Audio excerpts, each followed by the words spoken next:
तर महाविकास आघाडीची hotel four सीझन्समध्ये थोड्याच वेळात महत्त्वाची बैठक सुरू होणार आहे। या बैठकीसाठी शरद पवार, उद्धव ठाकरे त्याचबरोबर संजय राऊत हे फोर सीझन्स या ठिकाणी दाखल झालेत। तर बाळासाहेब थोरात, जयंत पाटील आणि जितेंद्र आव्हाड हे देखील या बैठकीसाठी हॉटेलवर पोहोचलेले आहेत। शरद पवार आणि उद्धव ठाकरे यांच्या प्रमुख उपस्थितीमध्ये या नेत्यांची महत्त्वाची बैठक अगदी थोड्याच वेळात सुरू होत आहे। आणि या संदर्भात अधिक माहिती देण्यासाठी आमचे प्रतिनिधी गिरीश गायकवाड सध्या आपल्यासोबत आहेत। गिरीश, शरद पवार त्याचबरोबर उद्धव ठाकरे हे देखील दाखल झालेले आहेत, तर दुसरीकडे प्रकाश आंबेडकर मात्र दादरमधील आपल्या घरातून निघालेत।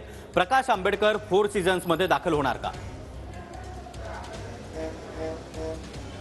नक्कीच प्रकाश आंबेडकर फोर सीझनमध्ये दाखल होणार का हे पाहणं आज अत्यंत महत्त्वाचं ठरणार आहे। ते त्यांचं जे बेलाट पेअरचं ऑफिस आहे त्या ठिकाणी सध्या निघाल्याची माहिती आहे, त्यामुळे आता या ठिकाणी ते पोहोचतील का हे पाहणं जरी महत्त्वाचं असलं तरी राष्ट्रवादीचे जे महत्त्वाचे नेते आहे ते या ठिकाणी पोहोचलेले आहेत। शरद पवार असू द्या, त्यासोबतच इतर जे महत्त्वाचे नेते आहेत ते सुद्धा पोहोचलेले आहेत। संजय राऊत पोहोचलेले आहेत, उद्धव ठाकरे पोहोचलेले आहेत, जयंत पाटील पोहोचलेले आहेत, बाळासाहेब थोरात पोहोचलेले आहेत आणि महाविकास आघाडीच्या या सगळ्या नेत्यांची आता फोर सीझनच्या एका कॉन्फरन्स रूममध्ये बैठक होणार आहे। या बैठकीमध्ये जागा वाटपाचा फॉर्म्युला ठरवला जाईल आणि आपण ज्या पद्धतीनं वंचित आपली भूमिका घेत आहे त्यानुसार त्यांनी पत्रकारांना देखील सांगितलं की वंचित बहुजन आघाडीला हॉन्टिंग करणं सोडून द्यावं आणि जो काही जागा वाटपाचा तिढा आहे तो राष्ट्रवादी काँग्रेस आणि काँग्रेसमध्येच आहे। 10 ते 15 जागा आहे, त्या तिढ्यावरती अजूनपर्यंत सखोल अशी चर्चा झालेली नाहीये। कोणताही तिढा त्या ठिकाणी सुटल्याची माहिती नाहीये आणि त्यानंतरच उद्धव ठाकरे आणि वंचित बहुजन आघाडी एकत्र बसेल आणि त्यानंतर नेमक्या आपल्याला किती जागा मिळणार आहे याबद्दल त्यांच्या दोघांमध्ये चर्चा होणार आहे आणि मगच ते सांगू शकतील की कोणकोणत्या जागेवरती ते निवडणूक लढवतील। आपण पाहिलं की मागच्या आठवड्यात त्यांनी 27 जागेवरती आपण जिंकू शकतो असा कागदावरचा एक प्रस्ताव जो आहे तो दिला होता। ही बैठक ट्रायडंटमध्ये झाली होती आणि यानंतर वंचितला नेमक्या किती जागा मिळणार आणि वंचित नेमकं महाविकास आघाडीचा भाग बनेल का यावर बऱ्याचशा चर्चा सुरू झाल्या। एक चर्चा अशी सुरू झाली की वंचितने जी काही भूमिका या लोकसभेमध्ये वंचितकडून घेतली जाईल त्याने फायदा भाजपला व्हायला नको याची काळजी घेण्याचं एक फार मोठं आव्हान जे आहे ते महाविकास आघाडी पुढे सुद्धा आहे। कारण मागच्या वेळी वंचितनं ज्या पद्धतीनं निवडणुका लढवल्या होत्या त्याचा प्रत्यक्ष अप्रत्यक्षरित्या जो फायदा आहे तो भाजपला झाला होता आणि त्याचमुळे यावेळी वंचितला आपल्या सोबत घेऊन भाजपला शय देण्याचा जो मानस आहे तो महाविकास आघाडीचा आहे, शरद पवारांचा आहे आणि त्यामुळे शरद पवार हे चाणक्य मानले जातात। नेमका कोणता प्रस्ताव वंचितसाठी ठेवला जाणार आहे हे पाहणं महत्त्वाचं ठरणार आहे आणि आज ते आपल्या घरातून जरी निघालेले असले तरी देखील फोर सीझन हॉटेलमध्ये येणार आहेत का, या बैठकीला आपली उपस्थिती दर्शवणार आहे का पाहणं महत्त्वाचं ठरणार आहे। जी माहिती मिळते त्यानुसार प्रकाश आंबेडकर सध्या तरी या बैठकीला येणार नाही असं बोललं जात आहे। ते आपल्या बेलाट पेअरच्या ऑफिसला असतील। आधी बैठक या सगळ्या महत्त्वाच्या नेत्यांची होईल। वंचितला शिवसेनेतून म्हणजेच उभाटा गटातून किती जागेचा टक्का दिला जाईल यावरती आधी चर्चा या प्रमुख नेत्यांमध्ये होणार आहे आणि त्यानंतर महत्त्वाचा निर्णय जो आहे तो घेतला जाईल आणि यानंतरच प्रकाश आंबेडकर या बैठकीला उपस्थित राहतील अशी माहिती सूत्रांकडून मिळते।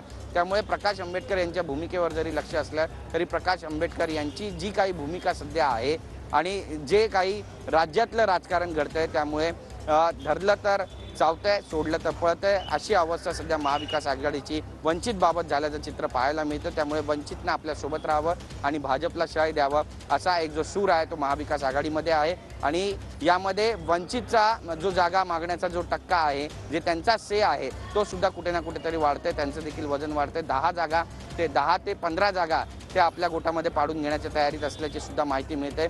नेमकं आकड्याचं समीकरण कशा पद्धतीनं बसणार आहे हे पाहणं महत्त्वाचं ठरणार आहे आणि बोललं जात आहे की शिवसेनेच्या गोटातून 3 ते 4 जागा दिल्या जातील आणि 2 ते 3 जागा ज्या आहेत त्या राष्ट्रवादी आणि काँग्रेसच्या गोटातून त्यांना दिल्या जातील आणि त्यांना आपल्यासोबत घेतलं जाईल। पण या प्रस्तावाला वंचित आघाडीचे प्रमुख प्रकाश आंबेडकर हे दुजोरा देणार का आणि मान्य करणार का हे पाहणं सुद्धा तितकंच महत्त्वाचं ठरणार आहे। कारण वंचित जर सोबत नसेल तर ही निवडणूक जी आहे ती महाविकास आघाडीसाठी सुद्धा अत्यंत अटीतटीचा सामना अशीच असेल।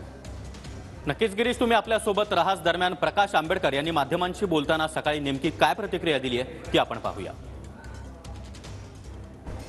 10 जागेंवरती काँग्रेस आणि शिवसेना यांच्यामधली असणारी डिफरन्सेस आहेत।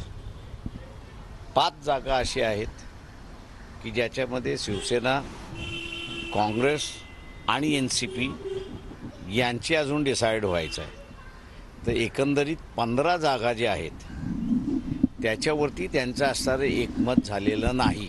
15 जागेंमधली एखादी सीट आम्ही जर मागितली की त्या ह्याच्यामध्ये, तर आम्ही बोलायचं कोणाबरोबर?